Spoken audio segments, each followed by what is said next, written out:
Hey, what's up, movie, comics, pop culture fans? This is a new series I want to try out, so it needs your support. This is edgier content than Hot Topic, because it's stuff that is hot, but I'm not exactly sure if I could be convinced either way. I'm a little bit mixed on Comicsgate as it is right now. Not that I'm not a supporter, that I don't support what they're doing. I think it's great, but at the point we are right now, there's some stuff that we should talk about. So, it's called Super Chat, and that's a little bit edgier too, because that's not going to make some other YouTubers happy. Because my honestly belief is there shouldn't be a paywall to anybody. You Super Chat, you comment below, I will respond 100% on this series. I don't like to pay for Super Chats to talk to people. I don't think a paywall is a friend. So that's how I feel about everyone. I'm not against capitalism, but the same things I complain about Disney and video game companies are nickel and diming us. Everyone has a Patreon. Everyone does Super Chat. And I'm not condemning people that do it, but it's overuse on YouTube right now is ridiculous. But that's for something else. Let's get to the main part of this episode. And you got to show some support, because I'm putting myself out there on this one, because it's going to be controversial to say, even though I'm for Comicsgate and comics pros interacting with the fans, creating a movement, there's some issues right now. So that's what I want to talk about. All right. The current state of Comicsgate, I have extremely mixed feelings on. I've personally watched a lot of this go down, but did not feel the need to comment on it because I personally haven't been affected. But now it seems to me, at least, that all the goodwill of the customers and the Comicsgate fandom has crossed the line from being heard to possibly being exploited a little bit, in my opinion. And again, I could be wrong. Comment below. You see, in my opinion, Comicsgate is a beautiful thing. Creators interacting with customers, new IPs starting up, refreshing old IPs instead of the constant rehash, reboots, and characters getting woke instead of being super in mainstream comics. The other reason I like it is it started mainly as a customer movement demanding things out of their products. And it worked, and it needs to be applauded. But here's the difference between Comicsgate now and Comicsgate a year ago. Comicsgate is trending. It's very profitable right now, and it's a sea change in the industry. And it's like a big, tasty pie. And you know who loves pie. And I feel it's like a double-edged sword. We need change. We need to make a statement. But I think the statement has been driven home already. In my opinion, there needs to be a more consumer-friendly way to support these pros in the future. And the Indiegogo insanity is only going to get worse. If maybe you think it's bad enough already, give a few more months of this. This isn't sustainable for long periods of time.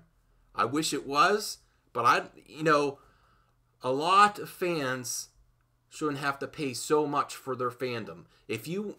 I'm sure you have to pick and choose which, based on their live streams, I think that they're naive to think that that's an issue, but I think you really do, as a consumer, have to pick and choose and can't get every Comicsgate comic you'd like.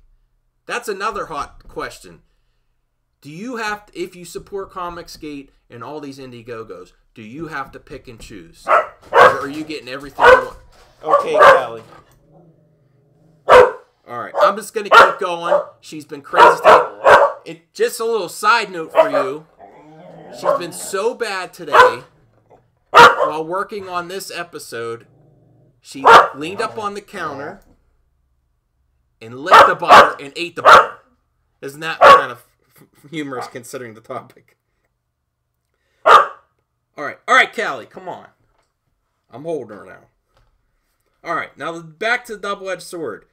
needs to make a statement, but there needs to also be a more consumer-friendly way to support these pros. You know the saying, get woke, go broke? I love that saying. I think that's one of... I'm also thinking about making another episode of Hot Topic, how that's one of the most important sayings in recent years. Well, one of the sayings I like to use, the one I mentioned with the solo boycott and not waiting till episode 9, is if you wait, it's too late. And that's and that's how I feel about addressing the concerns of consumer costs, because they are supporting this movement. And that could be used here. A few more months of this constant Indiegogo, pimping, super chats, t-shirts, and honestly drama, the well of goodwill from fans is going to dry up. And when you move on to another model, it's going to be too late. If you wait, it's too late. If you don't figure out the future now, it's cool to see that happening right now. But honestly, how many of you that have supported can go on months and months of constant Indiegogos? And will you be able to get everything you want? I don't think you can.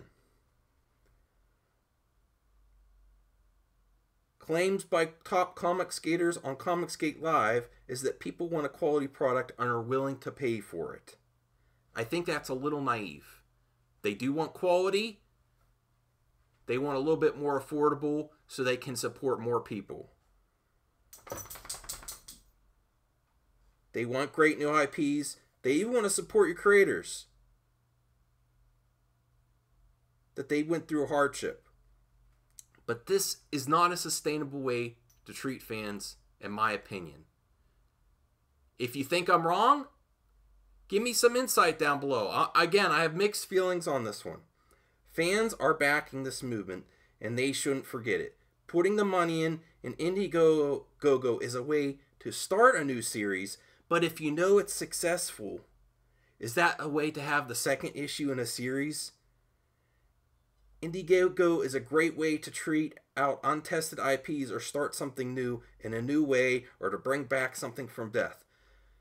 But this is my take. If you know it's going to be successful, to constantly put the series on Indiegogo, it seems like it'll suck the goodwill of fans dry.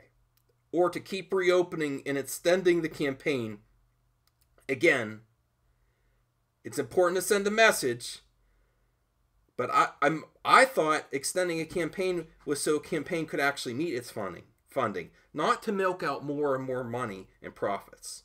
Because as more and more backers join, shouldn't the cost for the consumer come down at some point? More product makes a cheaper product when it's embraced by more people. But I don't think you're seeing that when the constant extensions to the campaign of Cyberfrog, for example. It's a great achievement. But at what point do you start to think of the consumer? Because next go around, now that you know it can be successful, I think more thought needs to go into the consumer costs. There should be a more affordable way for fans to support their creators they love. Unless I am missing something about Indiegogo. And there is excitement in Comicsgate in the fandom, but if those are running, or even those who are running or even claiming they own Comicsgate, which is another gross moment this week, because to me, Comicsgate is for everyone and for no one person, in my opinion, no matter how much of that pie they think they deserve. Tell me, I'm stumbling a little bit because it's a touchy subject, and I don't want to make people mad, because Comicsgate, I think the roots of it are great. I think fans coming together, creators coming together is great. So that's why I'm a little on edge on this, but I think I should be. I think that makes a better video and a better conversation. But what do you think of that? Is Comicsgate for everyone and no one person? Or does it need a representation and a gatekeeper? EVS probably is the most visible comic skater pro there is right now besides diversity in comics. So maybe he should be. I don't know. I think it's kind of scary to say I own, and I'm obtaining the rights to it. It's kind of a scary moment this week. I also think it's a little naive to think that Indiegogo is the answer.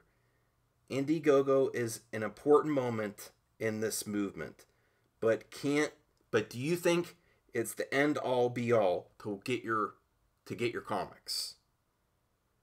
And when you say I am Comicsgate and try to copyright it, it's a scary thing to do. And if he succeeds, a lot more comes with that than I think Uncle Ethan bargained for. If you do want it, you get everything that comes with that. With great power comes great responsibility. And here's where I want to super chat with you. I have some questions. Please comment below. Your answers may change my point of view, and it's going to be a great conversation. Is it realistic to expect fans in the fandom to bear this financial support for Comicsgate? I know these pros had some things happen in their livelihood, and it's great that they're getting success for this. But who's bearing the weight of the cost of Comicsgate, the fandom? Should any one person own the copyright to Comicsgate? And if they obtain it, do they bear more responsibility to find another way for customers to get their products? Or is their only responsibility to get their Indiegogo to the market? Should the movement freely give to one and give into fear? Because I think in any tough decision, do not decide on fear. If you take EVS's comments without the fear of what the Vox Day might do or associate Comicsgate with, how do his comments sit with you then? Actually take his comments right after Cap and Cummings warned about gatekeeping. Remove fear and take the comments about obtaining a copyright to Comicsgate right at the time it's most profitable, admitting he's the first to monetize it. My point in all this, now that we know Comicsgate is very profitable, can't we move into something better than Indiegogo for every single issue?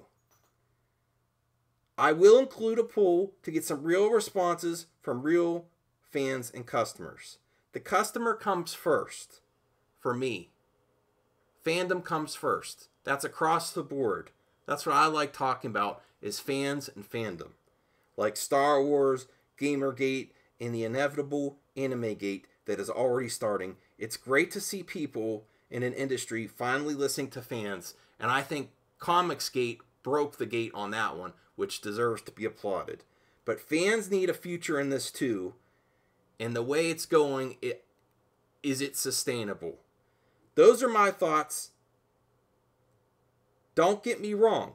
I want Comicsgate to succeed, but it has to be sustainable for everyone. And to think otherwise is naive. The goodwill of the customers is what you're seeing now is a revolution, not only because of comics, it's because of someone listening to the customer. And this is across all fandoms. It's unheard of. There was a big need for it. Can't let it get exploited, though. Everyone deserves to have more money, to do more with their money, more comics, be able to support more creators. You shouldn't have to pick and choose. Our top Comicsgate pros wanting too much of the Comicsgate pie now that it's profitable? Please answer that question. And if the Comicsgate pros wait too long for another business model that is more consumer friendly, will it be too late? Because I think if they reach a certain point and they keep going and they see a decline in their Indiegogos and then start, there's going to be a big gap and it might be too late.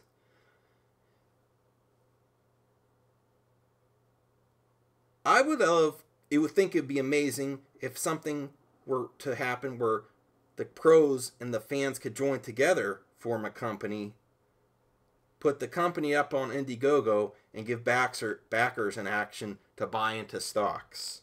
That would be something amazing, something to bring them down, and something to benefit the fans too.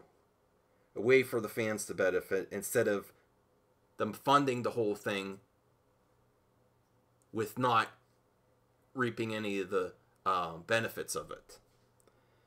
I wanted to finish this by saying I wish Comicsgate pros the best and customers the best. I just felt this would be an interesting super chat, and maybe I'm wrong. I'm willing to be convinced. Is this the best way for everyone? Or is the long game missing? How much longer can you support these comic pros? And when do they need to address the elephant in the room? So, I hope you like this topic. Mixed feelings about it. I want to talk to you, and I'm live for response. So, if you think I'm wrong, just talk it out with me in the comments. I want to hear your thoughts. I'll see you in the next one or the next hot topics.